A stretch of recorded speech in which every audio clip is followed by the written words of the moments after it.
There comes a point when silence speaks louder than words, not because they've moved on, but because their ego won't let them admit they still care. You might think they've forgotten you, that your absence no longer matters. But behind that calm surface, they replay memories, revisit moments, and question their decisions, all in silence. The truth is, some people don't miss you when you're gone. They miss you when their ego finally collapses under the weight of pretending they never did. One of the most common ways people cope with emotional vulnerability is by pretending they don't care. They convince themselves that silence equals strength, that distance equals power. It's a mental trick, one that gives them a false sense of control over what they feel. Instead of acknowledging the ache, they suppress it. Instead of reaching out, they withdraw. Because in their mind, showing emotion means losing power. It means surrendering the upper hand. And when the ego takes over, connection becomes a game of who can care less rather than who can love more. This illusion of control often begins the moment conflict or uncertainty arises. They tell themselves, if I stay quiet, I'll appear unaffected. But deep down, that silence isn't peace. It's pride wearing a mask. They may scroll past your name, resist the urge to text, and pretend they're fine, yet every small reminder, a song, a scent, a place, pulls at their mind. The illusion convinces them they're in charge of their emotions, but in reality, their emotions are quietly running the show. Their silence doesn't prove strength. It exposes fear, fear of rejection, fear of vulnerability, fear of looking weak. When someone tries to control how much they feel, they end up controlling how much they live. Love, connection, and emotional honesty all require a certain level of surrender. But the ego hates surrender because it interprets it as defeat. So they build emotional walls, thinking they're protecting themselves when in truth they're imprisoning themselves. The walls don't just block out pain, they also block out intimacy. They may think they're winning the emotional battle, but what they're really doing is starving their own heart of the connection it once craved. Over time, the illusion becomes exhausting. Maintaining an image of indifference requires constant effort. They must monitor their words, hide their impulses, and avoid anything that reminds them of what they lost.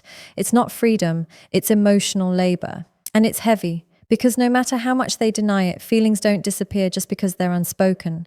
They resurface in moments of stillness, in quiet nights when distractions fade, in unexpected memories that sneak into their thoughts. They try to push it all down, but emotions are like waves. You can't stop them. You can only delay their crash. The illusion also damages perception. It distorts the way they see the situation and even the way they see themselves. They begin to believe they were right to pull away, right to stay silent, right to protect their ego. But deep inside, something starts to feel off. The confidence that once came from not caring starts to fade. The satisfaction of winning the emotional game doesn't last because there's no real victory in losing connection with someone who mattered. What they called control turns into isolation. What they thought was strength turns into emptiness. And yet they cling to it because ego thrives on appearance, not truth. It doesn't care if they're unhappy as long as they look unbothered. It convinces them that silence means dignity, that reaching out means humiliation. But the illusion of control always cracks under the pressure of time. The heart begins to rebel, memories grow louder, and while they still act composed on the outside, internally they start to question whether holding back was worth the price they paid. It's a quiet unraveling, one that happens behind closed doors, where no one sees how much effort it takes to keep pretending. In the end, this illusion doesn't protect them from pain, it prolongs it. It keeps them stuck in a loop of pride and loneliness where neither the heart nor the mind truly wins. Because control without emotional honesty is just fear disguised as power, and silence without peace is just ego dressed as strength. When people are hurt, rejected, or feel emotionally exposed, the first instinct is rarely to heal, it's to protect. The ego steps in as a defense mechanism, a psychological shield built to preserve pride and self-worth. It whispers, "You don't need them. You're fine without them. They'll regret losing you." And even though a part of them knows that voice isn't completely true, it's comforting. It helps them hide from the rawness of vulnerability. The ego doesn't want them to process pain, it wants them to avoid it. So instead of acknowledging the emptiness left behind, they fill it with denial and distraction. They start to act as if nothing happened, but that very act becomes the loudest sign of internal conflict. The ego's job is to maintain an image, to protect one's sense of identity from being bruised by emotion. When love enters the picture, the ego feels threatened because love requires humility. It requires admitting, I care, I miss you, or I was wrong. But to the ego, these phrases sound like weakness. It would rather lose a meaningful connection than lose control of its narrative. So it shuts down communication, avoids eye contact, and pretends indifference. It's not that they don't feel anything, it's that feeling too much terrifies them. Vulnerability feels like exposure, and exposure feels unsafe. What many don't realize is that the ego doesn't protect you from pain. It only delays it. It builds walls instead of bridges, silence instead of understanding. Each time they refuse to admit their feelings, the wall grows higher, but so does the loneliness. The very thing they're trying to protect, their sense of importance, begins to erode beneath the weight of pretense. They may look composed on the surface, but inside there's turmoil. Their mind replays conversations, moments, and memories, not because they want to, but because the heart keeps searching for resolution that the ego refuses to allow. In relationships, ego often masquerades as logic. It convinces people that staying silent is maturity, that not reaching out is self-respect. But real self-respect isn't about suppressing emotion. It's about having the strength to face it. When someone says they're over it, yet they keep checking your profile, reminiscing, or bringing you up in conversations indirectly, that's the ego trying to manage perception. They can't admit they still care because that would mean losing the image they've worked so hard to project. And so they keep playing a part, hoping that by acting detached, they'll eventually become detached. The ego's defense mechanism becomes a trap, a cycle where pride overrides authenticity. They start to confuse silence with power, but what they're actually doing is silencing the truth. Every time they suppress a feeling, they strengthen the ego but weaken the heart. Over time, this creates internal dissonance, that uncomfortable state where their actions and emotions no longer align. They may smile around others, appear unaffected, and talk about moving on, yet the smallest trigger, a song, a message notification, a familiar place, can stir everything they've tried to bury. What's even more complex is that the ego doesn't just lie to others. It lies to them too. It tells them they're healed when they're still hurting. It convinces them they're better off alone, even when loneliness keeps echoing through their thoughts. This self-deception provides short-term relief but long-term emptiness, because deep down they know they didn't stay silent out of peace. They stayed silent out of fear. They know the distance wasn't strength, it was avoidance. And the more they suppress what they feel, the more disconnected they become from their own emotional truth.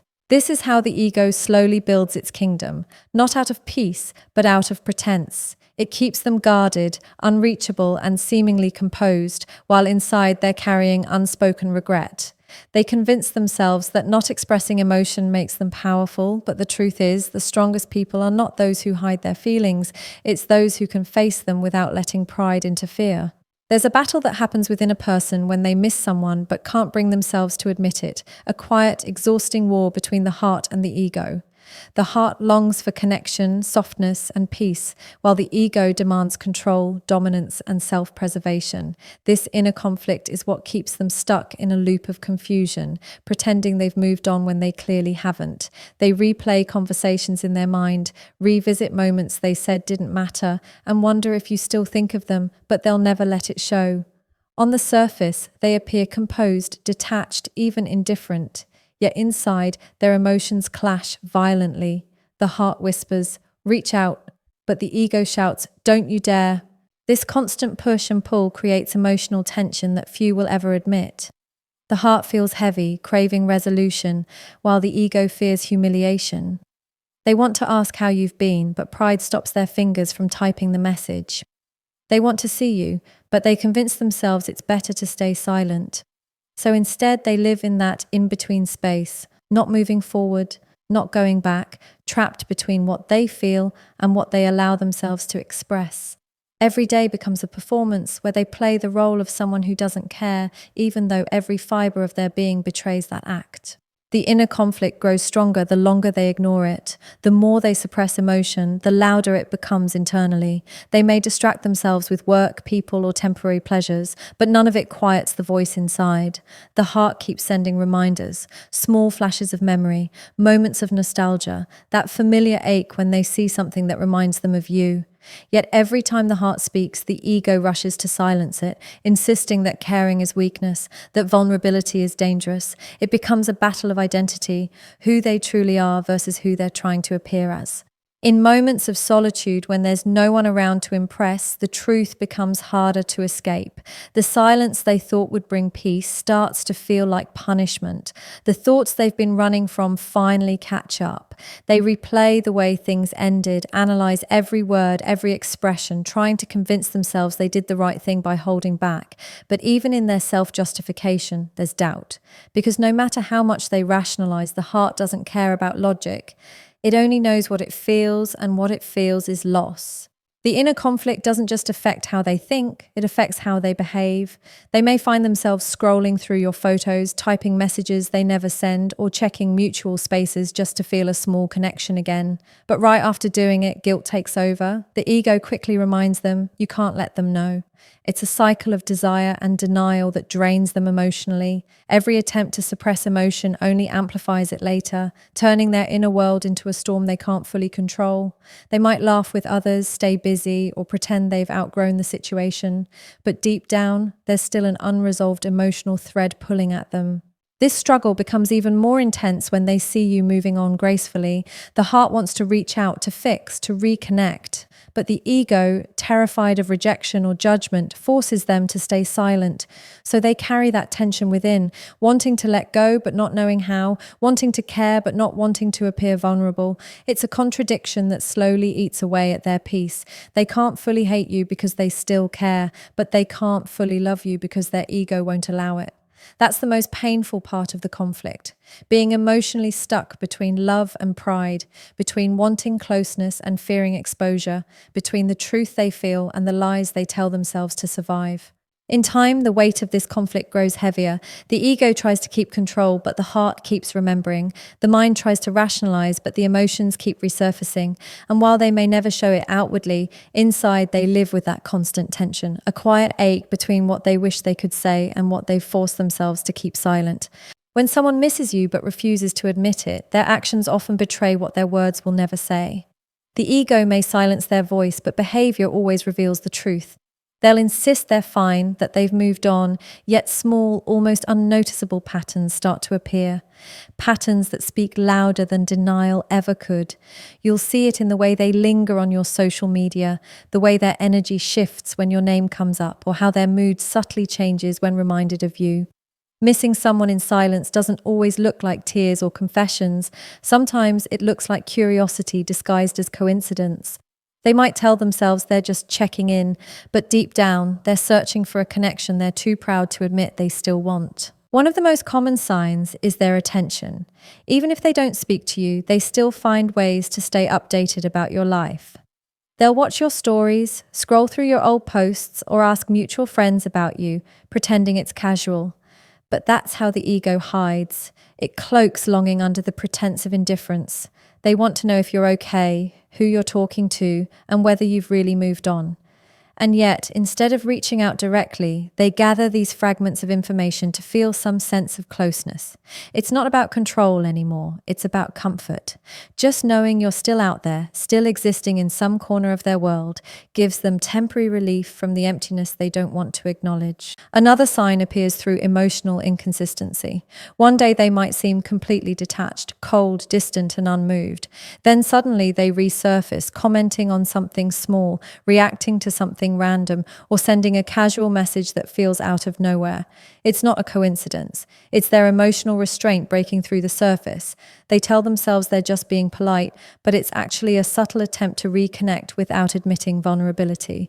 These inconsistent gestures are the cracks in their emotional armor, moments where the heart wins, even if just for a second, before the ego takes control again. You might also notice how often they bring you up indirectly. They'll reference a shared memory in conversation with others or make comparisons that lead back to you.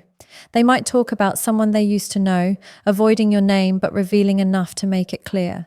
It's their way of processing their emotions safely by hiding them behind general words. Sometimes they even try to downplay your importance, speaking as if what you had didn't mean much, yet their tone betrays them. That defensiveness isn't apathy, it's unresolved emotion dressed as control, because if they truly didn't care, they wouldn't feel the need to explain or justify anything. Their body language can tell the same story. The slight pause when they see you unexpectedly, the nervous laugh, the change in posture, the way their eyes linger just a bit too long, all silent indicators that their emotions are far from gone. They may not say it, but the discomfort, the hesitation, the softening of their expression when you're near, those are all signs that the heart remembers what the mind is trying to forget. They'll tell themselves it's just nostalgia, but the truth is their emotions never really left. They've just been buried under layers of pride. Even their silence itself becomes a message. The longer they stay away, the heavier the silence feels, not just for you, but for them too. That silence becomes their only form of connection, a strange way of holding on while pretending to let go. Every time they stop themselves from reaching out, they feel a sting of regret, but they quickly mask it with logic. It's better this way, it doesn't matter anymore. Yet deep inside, it does. It always does. Their silence isn't peace, it's restraint. It's a reflection of everything they wish they could say but can't. And that's how you know, because real indifference doesn't need to fight itself to stay quiet.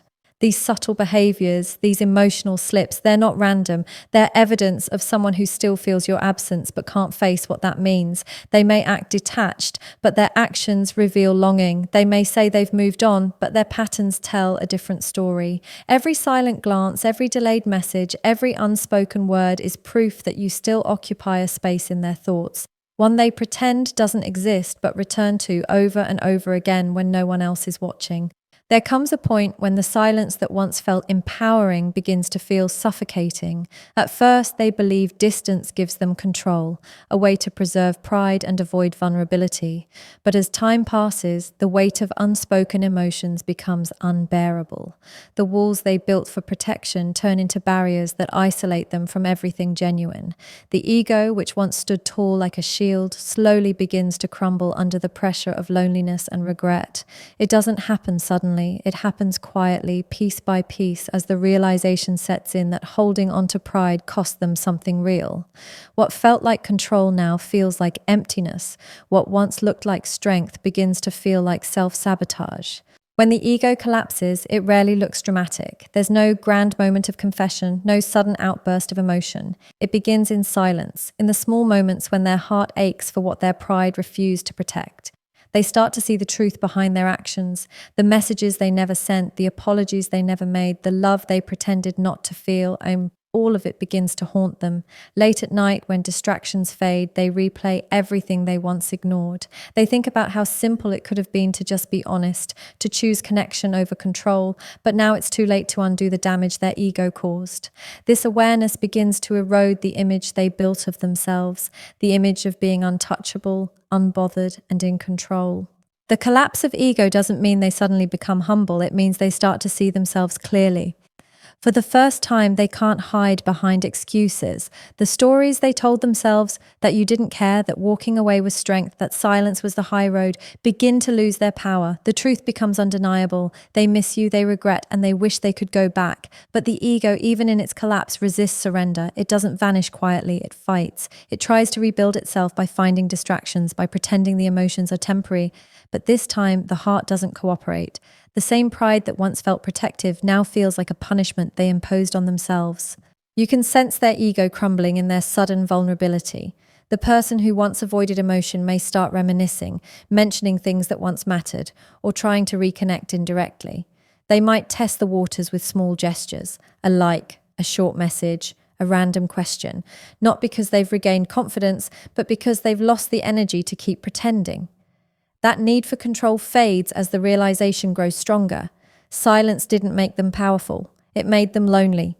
Pride didn't make them respected. It made them unreachable. Every effort to maintain their image now feels hollow because they can no longer deny how much they care. The collapse of ego also brings a kind of emotional humility. They begin to see the situation not through the lens of pride, but through the lens of truth. They understand that caring doesn't make them weak, that vulnerability isn't defeat. But this awareness usually arrives late, after the damage has been done. They start to recognize that all their attempts to appear strong were really attempts to avoid pain. And now that pain is all that remains. The silence that once gave them a sense of control now echoes with regret. Every reminder of you feels sharper, more real, because it's no longer filtered through denial. The heart, freed from the ego's grip, starts to feel everything it had been suppressing. The hardest part of ego collapse is the realization of loss, not just of another person, but of self. They see how much they let pride dictate their choices, how they mistook emotional distance for strength, and how fear disguised itself as dignity. It's humbling to realize that all along they weren't protecting themselves from you. They were protecting themselves from their own vulnerability. But in doing so, they lost both the connection and the peace they were trying to preserve. The silence that once felt like power now becomes a reminder of everything they refused to say. They replay moments that could have changed everything if only they'd allowed themselves to be honest. The collapse doesn't destroy them. It reveals them, stripping away the layers of defense until they're left with the truth they spent so long avoiding. When someone pulls away and lets ego dictate their actions, the natural reaction is to question your own worth. You wonder if you did something wrong, if you could have tried harder, if maybe you were the reason they stopped showing up the way they once did. But over time, something begins to shift. You realize that their silence isn't a reflection of your value, it's a reflection of their inability to confront their emotions. That realization is where your power begins. True strength isn't found in chasing someone who chooses pride over connection, it's found in standing still with your peace intact. You learn that not responding, not lowering your energy to prove your worth, and not engaging in the emotional game they created is where your growth takes root. Your power in their absence comes from the calm you build within yourself. At first, their silence feels loud, almost unbearable, because you're left with unanswered questions and unresolved emotions. But as you start to pour that energy back into yourself, your goals, your healing, your peace, you begin to see how much you were giving that wasn't being reciprocated. You stop looking for closure from someone who was never capable of giving it, and instead create your own. You stop seeking validation from the same place that denied it. The moment you choose self-respect over reaction, you take back control from the dynamic their ego once dominated. That's when the power shifts, silently but unmistakably. When they miss you in silence, they expect you to wait. They expect your world to pause while theirs remains unchanged. But when you continue growing, smiling, and evolving, it shakes something in them. The version of you that once tolerated their inconsistency no longer exists. You become more grounded, more aware, more selective about who gets access to your energy, and that quiet transformation speaks louder than any confrontation ever could. They may not admit it, but they notice it. The calm in your voice, the peace in your presence, the glow that comes from detachment. That's what unsettles them, because your silence is no longer the same as theirs. Theirs comes from ego, yours comes from strength. You start to realize that healing isn't about proving them wrong, it's about reclaiming your peace. You don't need them to see your worth for it to exist. You don't need an apology to move forward. The power lies in letting their absence become the lesson that redirects your focus inward. You begin to invest in yourself the way you once invested in the connection, with time, care, and consistency. You build a life that feels full, not because someone else fills it, but because you've learned to. This version of you no longer seeks love through approval. You embody it through self-awareness and emotional independence. Ironically, it's when you stop chasing that their ego begins to collapse. Because your silence no longer feeds their control, they start to sense the difference between the silence that waits and the silence that's moved on. And that's when their thoughts begin to circle back to you, not because you reached out, but because you didn't. The power dynamic reverses quietly. While they once withdrew to feel powerful, now they feel powerless in your absence. You've become the calm they can't replicate, the peace they can't access, the energy they can't replace. Your growth becomes the mirror that forces them to face everything they avoided. Your power isn't in revenge, reaction, or proving a point. It's in your restraint, in choosing to protect your energy instead of proving your emotion. You understand that not everyone who loses you realizes it immediately. Some people need to sit with their silence long enough for it to echo. And when it does, they'll remember the version of you that was patient, kind, and present, the version their ego took for granted. But by then, you've evolved into someone who doesn't wait to be valued. You've become someone who knows their worth without needing external validation. That's the quiet power of peace, the kind that doesn't demand recognition but commands respect without a single word.